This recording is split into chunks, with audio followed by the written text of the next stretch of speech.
Hola, ¿qué tal? Bienvenidos a un nuevo episodio de Fuera del Mapa. Mi nombre es Aldo y te doy la bienvenida a este espacio de reflexión que se sitúa justamente fuera del discurso cotidiano y oficial al cual muchas veces estamos acostumbrados. Si valoras este tipo de contenidos, no dudes en apoyar este canal y te suscribas y compartas el video. Bien, hoy quiero invitarte a pensar en algo que ocupa al menos un tercio de nuestras vidas, o quizás un poco más. Esto es el trabajo. La pregunta básica tal vez entonces para empezar este tema tan complejo sea simplemente preguntarse ¿qué es el trabajo? Y quizá no haya una única respuesta. Por eso, lo mejor será dejar esta pregunta abierta hasta el final, para luego de ello, tal vez no sea yo quien responda esa pregunta, sino cada uno de ustedes a partir de una reflexión conjunta. Y seguramente esa respuesta será lo más valioso de esta reflexión, y para ello será necesario partir de un hilo conductor, el cual genere mayor consenso. Entonces, empezaremos por preguntarnos ¿por qué trabajamos? Seguramente, la gran mayoría responderá por necesidad, para comer, para pagar las cuentas, mantener los hijos. Y nada de eso falta la verdad. Todo eso es pura realidad. Y entonces, inmediatamente surgirá otra pregunta. ¿El trabajo es parte de lo que somos? O mejor dicho, ¿el trabajo es una condena, una virtud o una forma de realizarnos en la vida? O quizás de dejar huella en esta vida. Cada una de estas interpretaciones, la condena, la virtud o la realización, serán fundamentados en la historia y por tanto también en nuestro pensamiento sobre el trabajo. Así, inicialmente, en muchas tradiciones antiguas, el trabajo no era una bendición, era más bien un castigo.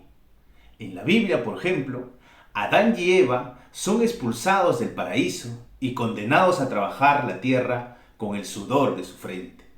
Entonces, el trabajo aparece aquí como una consecuencia del pecado. De igual manera, en la mitología griega también se encuentra esta figura del trabajo como castigo.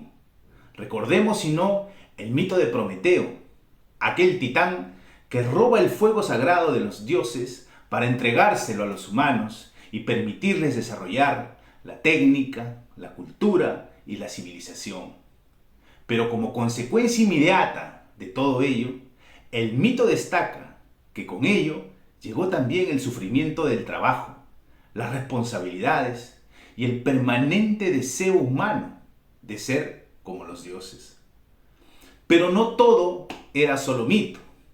En las sociedades antiguas, como la griega, el trabajo físico era cosa solamente de esclavos. El ciudadano libre se dedicaba a la contemplación, al diálogo, a la política.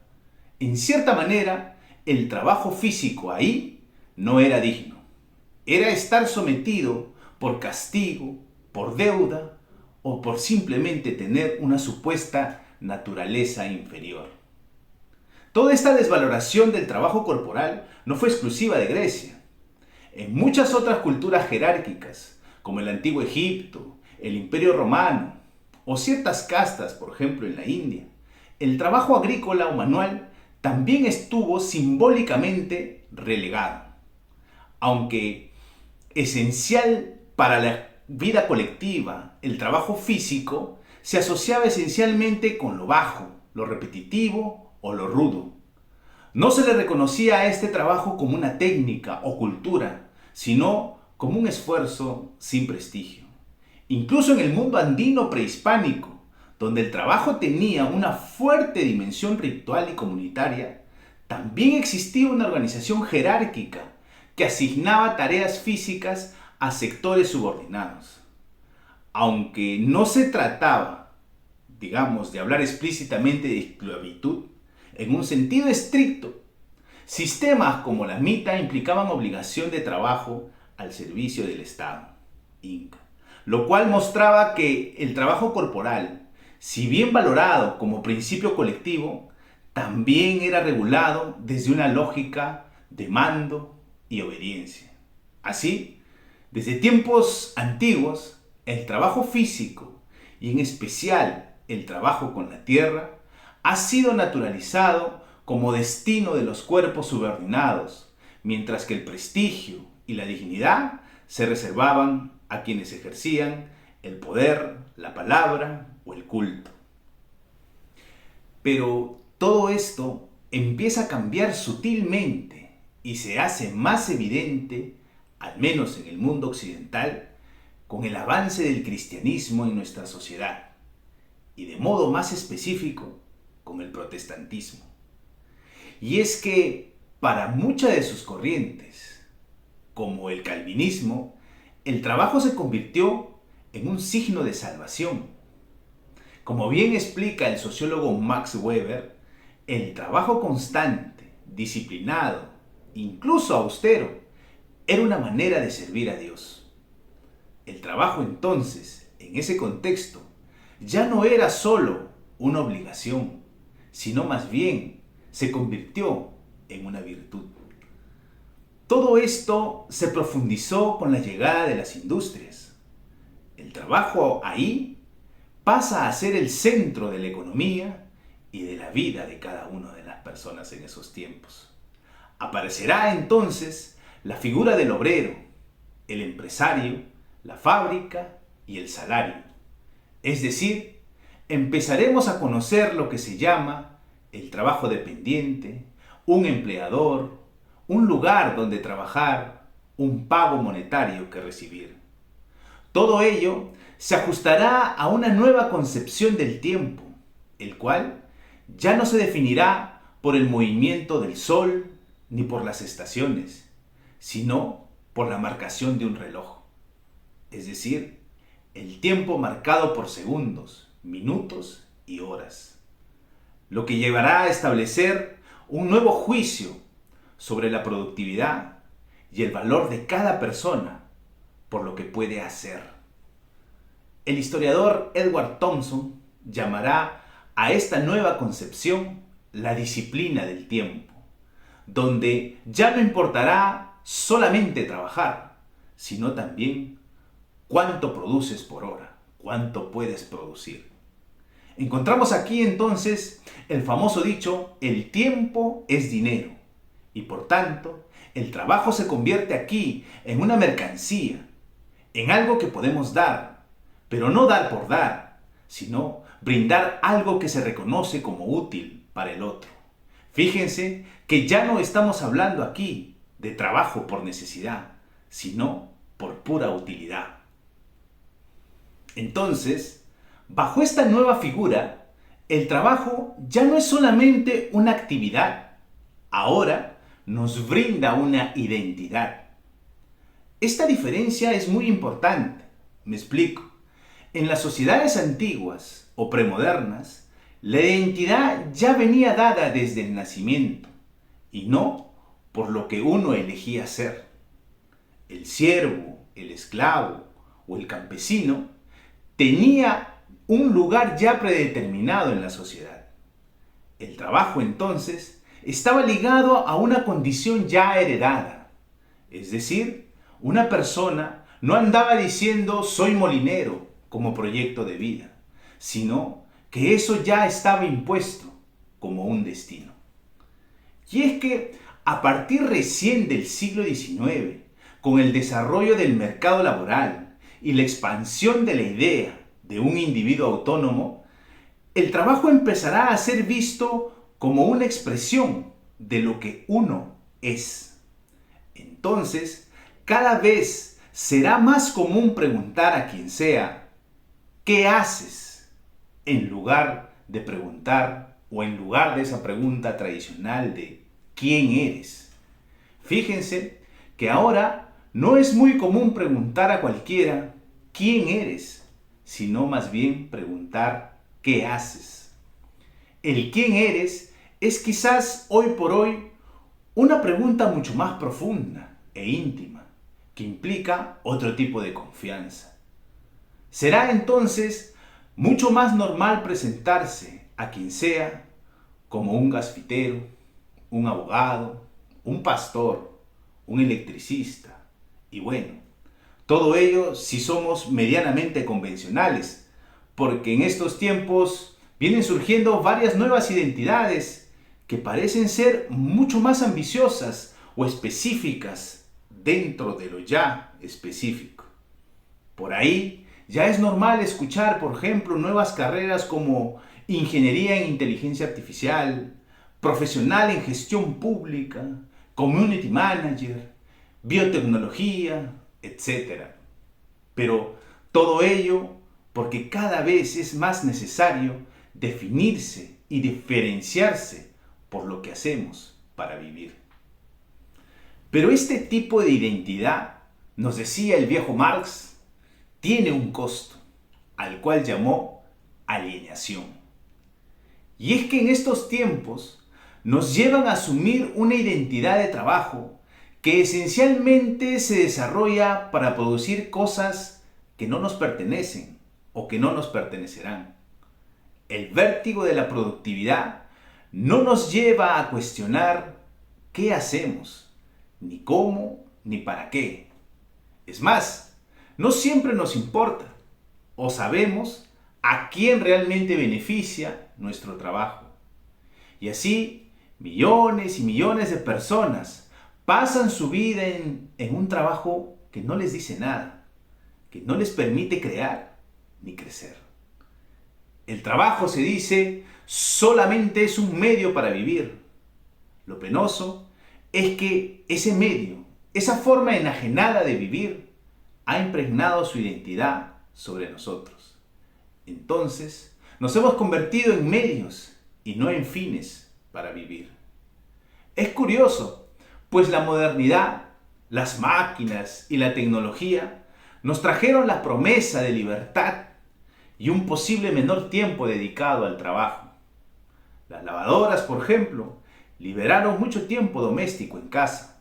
Los aviones acortaron distancias. Los teléfonos redujeron la incertidumbre. Y el Internet nos conectó con todo el mundo.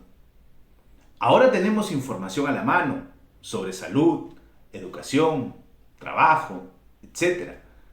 Pero parece que el tiempo de trabajo no ha cambiado tanto. Nos conectamos al correo electrónico del trabajo, incluso en vacaciones. Las llamadas de oficina invaden nuestra cena. Los cálculos de la venta o de una nueva venta del mañana invaden nuestro sueño. En síntesis, la frontera entre la vida personal y el trabajo se ha desdibujado de manera completa o casi completa. Y es importante preguntarse, ¿en verdad todo esto vale la pena? Habría que pensarlo. David Graeber, un antropólogo y activista social, escribió un libro que causó mucho revuelo en su tiempo, al cual lo llamó Trabajo, o lo que se conoce en inglés como Bullshit Jobs. Su planteamiento es sencillo pero letal. Este nos dice que buena parte de los trabajos modernos no tienen ningún sentido. Dice que nadie los necesita realmente y que estos se mantienen porque sostienen únicamente una lógica económica y social de control. Graeber nos señala que vivimos en una economía absurda, que no solamente sobreexplota a quien trabaja todo el día, sino que también encierra a un montón de personas en oficinas cuyo único objetivo es fingir que hace algo.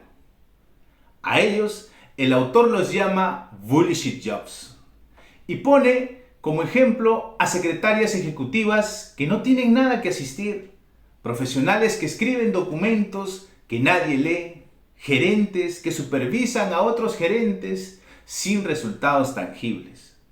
Muchos de ello podría reflejarse en varios trabajos del Estado, pero también en el sector privado. Por otro lado, también tenemos a los trabajos invisibles, aquellos que realmente sostienen la vida cotidiana, pero que no se pagan. Estos son, por ejemplo, el trabajo del cuidado, las labores domésticas, el trabajo emocional, como acompañar a algún ser querido, el autoconsumo, como producir un huerto propio, o el trabajo comunitario, como el voluntariado. Al respecto, autores como Nancy Fraser denunciarán que el sistema de vida actual necesita más de este tipo de trabajos, pero que lamentablemente no se les reconoce. Sobre estos temas ha empezado a incrementarse, aunque lentamente, el debate en el ámbito de la academia y de políticas públicas a nivel de gobierno. Hay varias ideas y principios concretos al respecto. Por ejemplo, la reducción de la jornada laboral sin perder salario, o también el reconocimiento del trabajo del cuidado como un trabajo real. Por otro lado, también tenemos el impulso del derecho a la desconexión digital y de manera más profunda, la promoción del trabajo decente como principio básico del desarrollo de la vida laboral, no solamente en el ámbito del derecho laboral o la seguridad social, sino también como desarrollo integral de la persona que concilia armónicamente su vida con el trabajo. Este concepto es mucho más completo que la simple idea de formalizar un trabajo por medio de intereses de registros administrativos o recaudaciones tributarias que lamentablemente muchos gobiernos a nivel latinoamericano impulsan. Todo esto nos invita a pensar en una figura de un trabajo que no se desarrolle solamente por obligación, sino que también nos proporcione un sentido de vida, un sentido de creatividad y de relación verdadera con nosotros. Por eso, vale la pena preguntarnos cómo queremos trabajar y a qué precio. No se trata solo de cambiar leyes, aunque eso es necesario e importa, sino también de cuestionar aquellas lógicas que hemos ya normalizado. Es decir, sentir que estar siempre ocupados es ser valiosos, que solamente lo remunerado es un trabajo útil, o que vivir para producir es vivir bien. Tal vez podamos empezar a generar un cambio a partir de cosas simples, pero poderosas, como por ejemplo, poner límites al horario laboral, valorar nuestro tiempo personal sin mayor culpa, repartir las tareas del cuidado en casa o quizás organizarnos con otros ciudadanos para defender condiciones más justas. Si somos independientes o tenemos un emprendimiento, pues pensemos cómo podemos hacer nuestro negocio sostenible sin explotarnos a nosotros mismos o explotar a otros. Si somos empleadores, pues reflexionemos sobre cómo cuidar a quienes trabajan para nosotros o con nosotros. Si somos trabajadores, recuperemos el sentido de lo que hacemos, no como castigo, sino como creación, como parte de una vida digna. Porque si el trabajo es inevitable, como parece ser, entonces que no sea solamente para sobrevivir, que el trabajo también sea una forma auténtica para vivir. Bueno, espero que lo desarrollado aquí les brinde los suficientes elementos para definir qué es el trabajo para ustedes, o mejor aún, qué es lo que quieren que el trabajo sea para ustedes. Muchas gracias por seguirme hasta aquí y si algo de esto te movió, una idea, una imagen, una sensación, pues compártelo, deja un comentario y suscríbete para seguir pensando juntos desde aquellos lugares que no se hablan, que no se dicen, desde aquellos lugares que están fuera del mapa. Muchas gracias, hasta otra oportunidad. Chao.